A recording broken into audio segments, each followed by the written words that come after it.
Hey everyone, how's it going? I am iamxeracon. I am back once again, and I apologize for not. I know I said I was going to be making this video last weekend, like maybe Friday, Saturday, but it's just there were like people cutting the grass all throughout the weekend, so it was really noisy. So I had to delay this video, but here we are with Sam Raimi's Spider-Man trilogy, which was it good or not?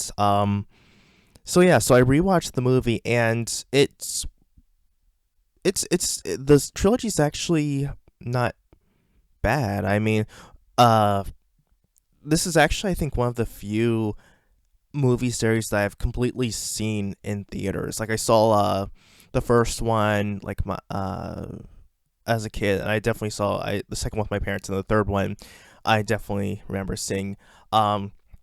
So breaking things down, I guess I'll do it like movie by movie and stuff. But the first movie definitely was a great Spider-Man origin movie. I think that it was so well written, um, and I think that even the portrayal of the characters, like Tobey Maguire, was a great Peter Parker and Spider-Man combo.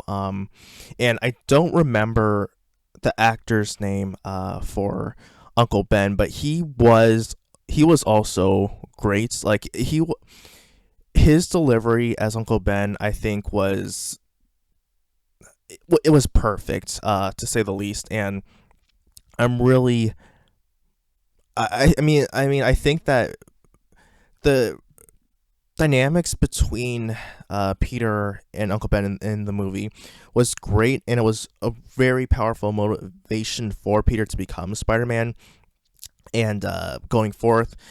And uh, I think everything as far as like the characterization and the writing was great, because it really was the best depiction of Spider-Man from the comics. I mean, if you look at it, I mean, like with the later films, like Peter seemed to get progressively younger. I mean, if you look at how he was in like the 1930s comics, like he was like older high school age, whereas the other ones make him look younger, especially with the late with Tom Holland. Like, he looks like he just started high school and stuff. If he's not still, like, in junior high. Um, but I think that they matched everything perfectly. I think that his average life, what I mean, as far as like, we see him and what he wants as Peter Parker, I think that was perfect. He wasn't anyone special. He was like bottom of the food chain, and so I think that was really great with what they did. And then, even with him, I mean, like, of course, there will be that debate of between like the web shooters slash uh organic webbing. That's something that's going to be debated, but I think that as far as with his development into becoming Spider-Man, that was good. I thought that was handled perfectly. I think his costume also is just beautiful. I mean, it looks so great. um and it definitely is the best design costume out of all three, um all three film versions that we've seen thus far. I definitely would say it's the best. And Green Goblin, I mean, sure, his suit might be questionable, but I think that Willem Dafoe's portrayal of the character was also spot on and perfect. The special effects, they are definitely outdated. I can agree with that. They definitely haven't aged well, and they'll probably just get aged horribly, even more so in the future. But I think that some of the stuff was actually pretty effective. Danny Elfman did a great job with the film score. I mean, and actually, even going back from just stepping back from uh, everything, looking at the opening credits, that's like one of the best parts of the Spider-Man films is the opening credits, because it gets you right into the it gets you right into the feel of the film. It lets you sort of I'm not sure how I want to describe this, because it just sort of like sets you up, because you hear the Spider-Man theme, you hear the villain's theme going back into it, and you hear the responsibility theme, and it's like so many of those nuanced themes coming together. And then, I mean, not with the first film, but then with the next two films, you do have the sort of flashbacks that show, like, okay, here's where we've been so far, and like then you're gonna jump right into the next adventure. So I think that's something that really plays a role in the Spider-Man films, because like when you pop that, well, I'll say video, but like in now DVD, Blu-ray, you pop that in, and then you're like watching the film, and then you're like, oh yeah, cool, we're about to Spider-Man. You hear that those very soft strings going into that. You hear that coming, and then you see the Marvel logo coming up, and then you see the webs, and you're like, oh yeah, this is it. And then everything ramps up, and you see the Spider-Man there, and it's just, it feels so great. But Spider-Man 2, definitely, I think I could say, is probably my favorite of the films. I think it was the writing also in that one was good. And to be honest, I actually think that this one might have the better special effects. Because I know that with Doc Ock's arms, they definitely, I think they used puppets. They use puppets for like some of the effects there. So also, it's not pure special effects, but there are some practical effects in there as well. So uh, it's it's easier to, like, I guess, make it more seamless, and so you're not really sure is what you're seeing real or not. So I think that's pretty neat, actually. Um, and the hospital scene with him, I mean, that actually was pretty pretty creepy, and I wouldn't know about this at the time, but later on, I like figured out, I learned that Sam Raimi actually was more so of a horror director, so I think that's where he was sort of like letting his horror element shine, right in that scene there. The writing, like I said, also is good. I think that also it was a pretty good character development for Peter as well, just because, having the moments of just like having all the stress of being Spider-Man, then like him losing his powers, and then giving up on being Spider-Man, but then of course later on becoming Spider-Man again. I think that's great.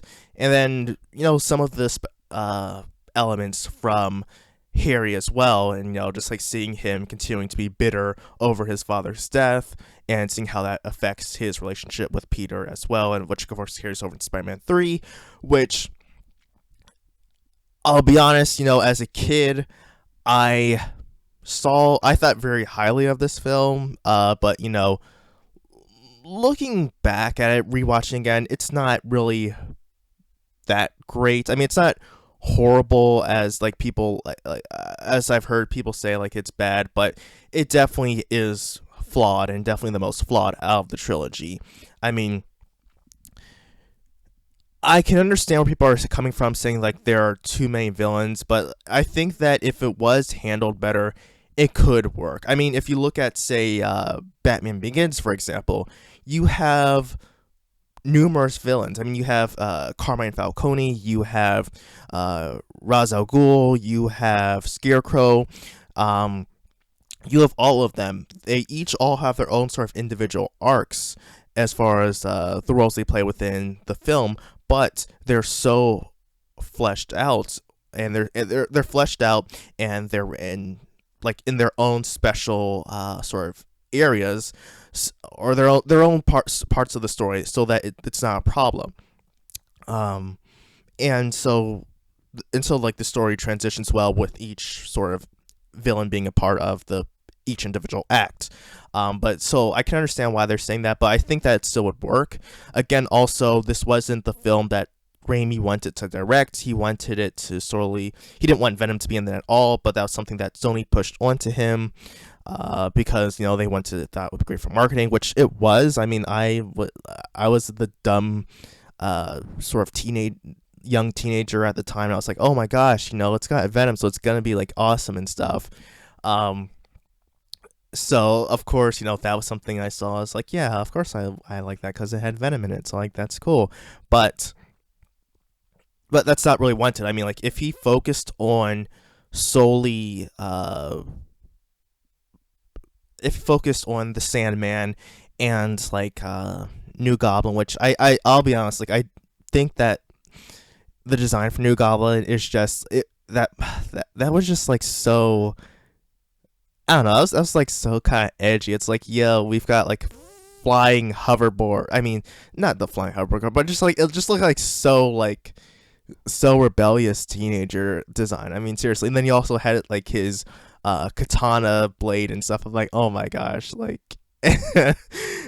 Yeah, the design wasn't really my favorite.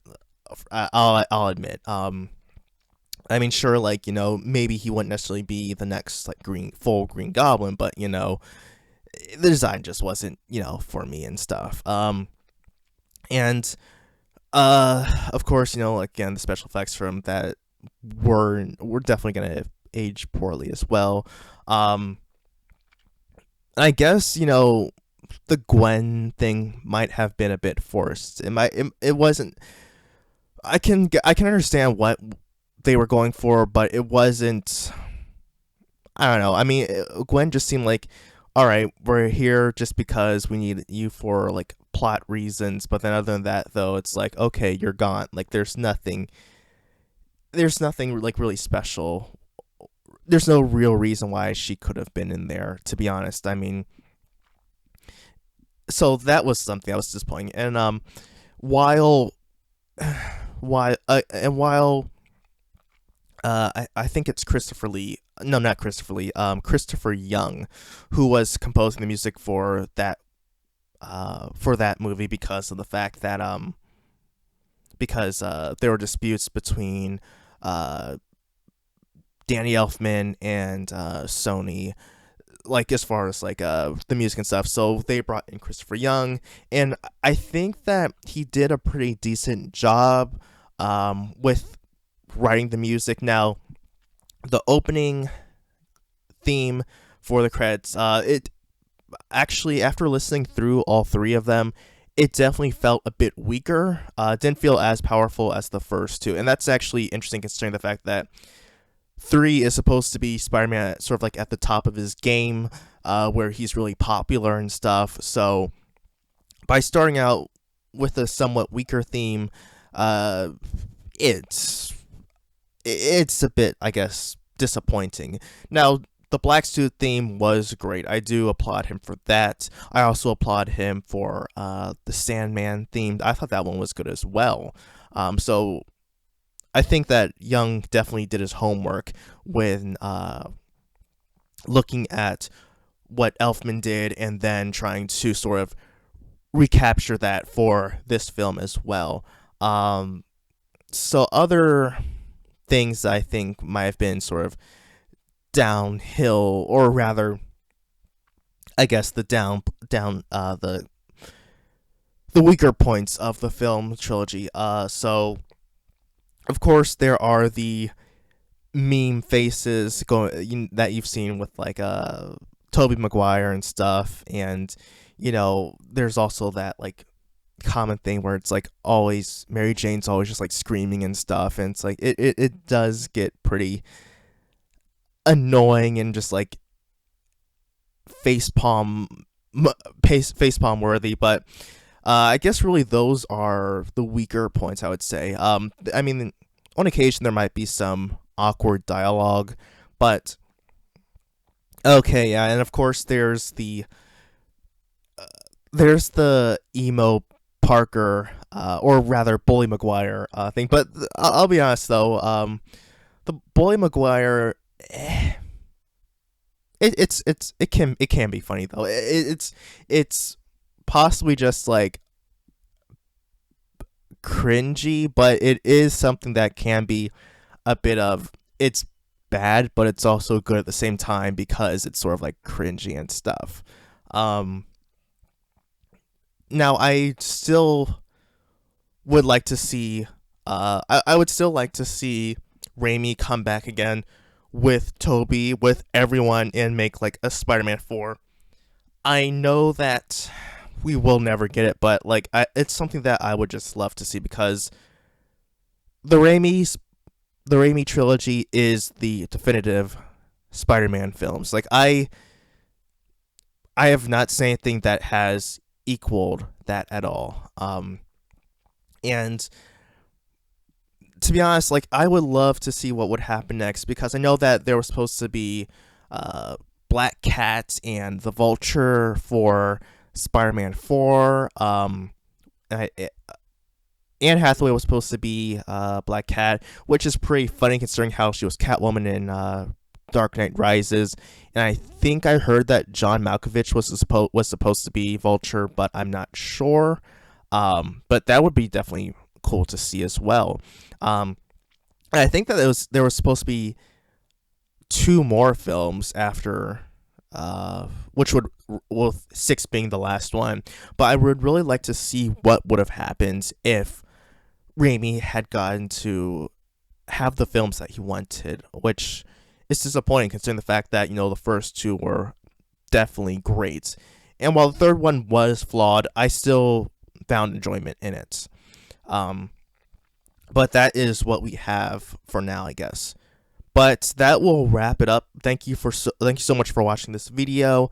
Follow me on Twitter. I'll leave that link in the below. Let me know if you enjoyed the Raimi trilogy, and let me know which film out of the trilogy was your favorite. If you prefer any of the other Spider-Man films, let me know which ones you enjoyed. So until next time, everyone, I am iamxeracon signing out. Have a good one.